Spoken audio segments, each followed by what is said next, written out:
حضرت ابو ہریرہ رضی اللہ تعالی عنہ نبی اکرم صلی اللہ علیہ وسلم سے نقل کرتے ہیں کہ نبی اکرم صلی اللہ علیہ وسلم نے ایک مرتبہ ارشاد فرمایا، بتاؤ اگر کسی شخص کے دروازے پر ایک نہر جاری ہو جس میں وہ 5 مرتبہ روزانہ غسل کرتا ہو، کیا اس کے بدن پر کچھ میل باقی رہے گا؟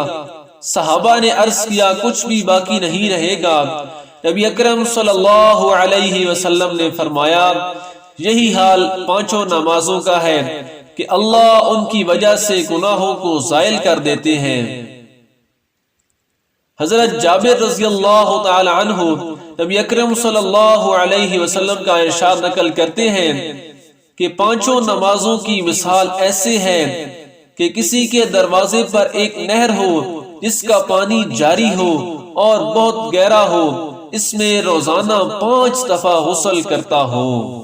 سبحان اللہ۔